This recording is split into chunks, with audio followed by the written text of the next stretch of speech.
नाज़रीन अस्सलामु अलैकुम वरहमतुल्लाहि ताला बरकातुहू। उम्मीद करते नाज़रीन तमाम अहबाब खैर आफ़ियत से होंगे। जिसकी जो परेशानी हो मौला करीम सबकी परेशानी को दूर फरमाएँ। जब भी नाज़रीन दुआ के लिए हाथ उठे मुझे भी अपनी दुआ में ज़रूर शामिल कर लिया करें, मुझ गुनहगार को भी दुआ में ज़रूर शामिल कर लिया करें।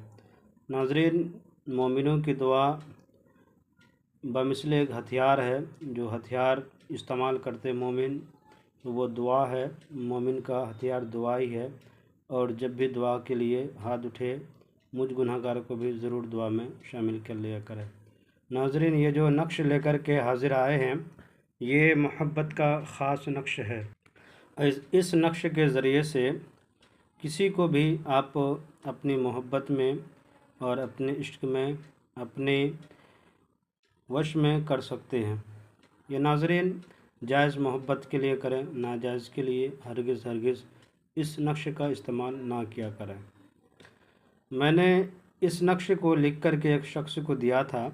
तो एक लड़की थी जो मन ही मन में किसी लड़का को बहुत अरसे से ये चाह रही थी और वो कम अज़ कम 1 से 2 साल तक उसके पीछे लगी रही मगर कामयाब ना हो पाई। तो मुझसे ये नक्श लिख कर के लेकर के गई और जाने के बाद मैंने उससे ये इकरार किया कि अगर जायज़ मकसद के लिए करते हैं तो इंशाअल्लाह आपको फ़ायदा ज़रूर होगा। अगर नाजायज़ के लिए लेकर के जा रहे हैं तो फिर फ़ायदा नहीं होगा। तो उसने कसम उठाई और हलफ उठा कर के बोली कि हज़रत मैं उससे शादी करूंगी और मैं वो अगर राज़ी हो जाए लड़का तो मैं शादी करने के लिए तैयार हो जाऊंगी। हज़रत मैं जायज़ के लिए लेके जा रहा हूँ, नाजायज़ के लिए नहीं लेके जा रहा हूँ। तो नाज़रीन, अगर आप मोहब्बत का नक्श लेते हैं या लिखते हैं तो अगर शादी करने के नीयत से किसी को भी ज़िंदगी बसर करना चाहते हैं या मोहब्बत करते हैं तो अच्छी बात है।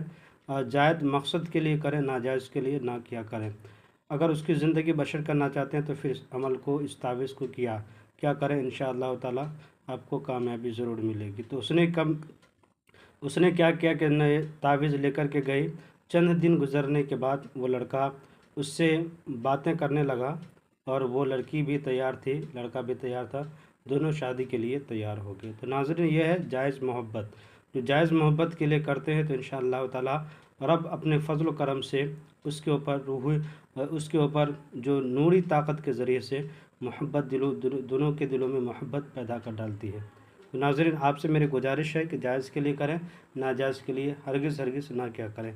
चलते हैं नाज़रीन नक्शे की तरफ। इस तरह आपको एक खाना बनाना है और दिन जुमेरात का हो तो ज़्यादा बेहतर है, वरना किसी वक्त में भी लिख सकते हैं मगर हुब का वक्त जो पाए जाते हो तो ज़्यादा बेहतर है। सबसे पहले आपको लिखना है 786 लिखने के बाद उसके बाद लिखना है 212, इसके बाद 214, उसके बाद 216, उसके बाद 218, फिर उसके बाद लिखना है 220, फिर 222 लिखना है। उसके बाद लिखने के बाद इस नक्शे के ऊपर आपको पढ़ना है, कम से कम 7 दिन तक इस तावीज़ के ऊपर पढ़ना है। या हय्यु या क़य्यूम, या हय्यु या क़य्यूम, या हय्यु या क़य्यूम आपको पढ़ना है। 1001 मरतबा पढ़ना है। कितने दिन तक? 7 दिन तक। जब आपने 1001 मरतबा पढ़ ली है तो इस तावीज़ के ऊपर फूंक मारना है। दूसरे दिन फिर पढ़ना है या हय्यु या क़य्यूम, या हय्यु या क़य्यूम, फिर इस तावीज़ के ऊपर दम करना है। जिससे मोहब्बत करते हैं उसका नाम लेके उसका तस्वुर करके इस तावीज़ पे दम करना है। इसी तरीके से आपको 7 दिन करना है। जब 7 दिन मुकम्मल हो जाए तो आपको इस तावीज़ को चाहे अपने तकिया में रख ले, चाहे ताबीज़ बना के अपने गले में पहन ले। इंशाअल्लाह ताला नाज़रीन, जिसके लिए भी करते हैं वो आपके मोहब्बत में, वो आपके लिए बेइंतहा इतनी मोहब्बत करेगी कि वो आपके बगैर रहना उसको दुश्वार हो जाएगा। तो नाज़रीन, आपसे मेरी गुजारिश है कि मेरे चैनल को लाइक सब्सक्राइब कर दें, ज़रूरतमंदों को शेयर कर दिया करें। इस तरह की कोई भी परेशानी हो नाज़रीन तो मेरा नंबर दिया गया हुआ है, इस पर रब्ता करें। आपसे इल्तिजा है कि लाइक सब्सक्राइब ज़रूर करेंगे मेरे चैनल को, और आपसे गुजारिश है कि नाज़रीन पूरी वीडियो को देखा ज़रूर करें, तब पूरी बात समझ में आएगी। खुदा हाफिज़।